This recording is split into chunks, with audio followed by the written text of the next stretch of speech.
Welcome back to our conclusion to our study called Arise and Go. We're looking at Genesis 31, 1 through 21. And hopefully you've seen some interesting things in this study, in this story. The questions at the end of last study, think about those things, and those are pretty interesting questions. Some moral things to ponder, the question of, was Jacob right in not telling Laban, or was he wrong? Was it a sinful thing that he did, or was it not? Those are good questions. It takes a lot of study to kind of work through those things. So, and there's, on both sides of the aisle, there's lots of good writers, good thinkers on either side saying, yes, he was wrong, no, he was right.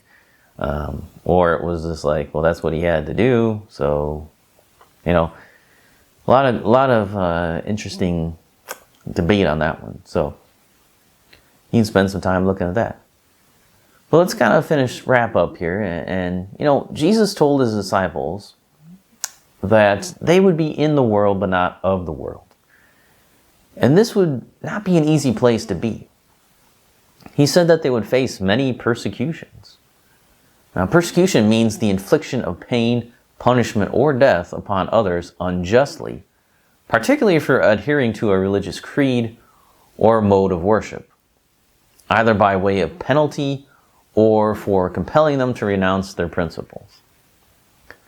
So it's interesting because in our world today, especially what's going on in Canada with the pastors up there that are being arrested, some people, and even some Christian leaders, especially in America, which is really bizarre, and Christian leaders in Canada are saying, well, those people are not being persecuted, right?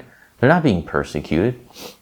But if you look at it, the definition of persecution, means that it's an infliction of pain, punishment, or death.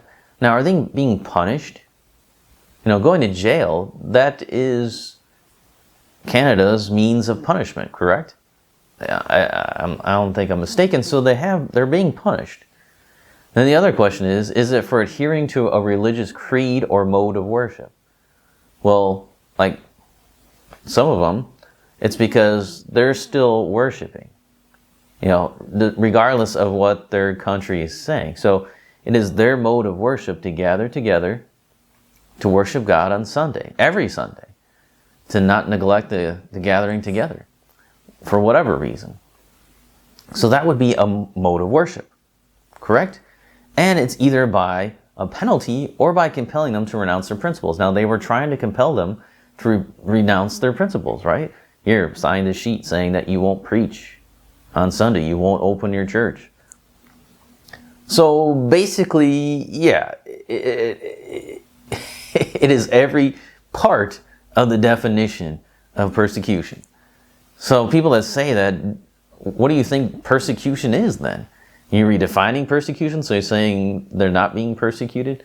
That's stupid, It's not because they want more money and so they're doing things. It has specifically to do with their faith, with their religion. So yeah, those people are idiots. It's true. That's all you can say. But let's go back to this. To follow Jesus means that you will experience persecution. That's what he says. Living as a Christian is not easy. Mainly because you stand as the antithesis of much of what the world stands for. Sometimes you align with what the world stands for, but most of the time you're going to be the exact opposite. You will experience penalties for trying to follow Jesus. Some may try to compel you to renounce your principles. That could happen. Hopefully this is not by force, because no one wants that, but there are fellow brothers and sisters in Christ that are experiencing physical pain and death at the hands of the world, even now, even today they will. Like Jacob, we must arise and go. We are sheep in the midst of wolves, so we need to be wise as serpents and innocent as doves. Though the wolves are hungry, we must go anyway. Now, what does that look like in your life? Maybe that means sharing the gospel with the neighbor next door. Maybe it means you homeschool your children. Maybe you hold a sign outside Planned Parenthood. Maybe it means sharing the gospel with a fellow employee. Maybe it's in loving your wife as Christ loved the church, or giving honor to your husband and not talking bad about him when other wives talk bad about their husbands. Maybe it's being an employee that goes above and beyond what is required and doesn't complain. We will meet persecution if we're obedient to Christ. When God blesses His children live differently, speak differently. And this is what the world hates. If you're not a Christian, then all this probably seems either scary or ridiculous. Why would you do that? Why not just follow along? Why not just get on every bandwagon that the world has? I understand that. The Bible makes it clear that only those whom God has chosen to reveal these things to will understand them and embrace them. That's it. God has to reveal it to you. God has to show it to you. If you want to know God and to know why people willingly go through this, then you have to ask God to open your eyes. Ask God to change you, to make you believe. He has promised all those that come to Him, He will not cast out. So come to Him today.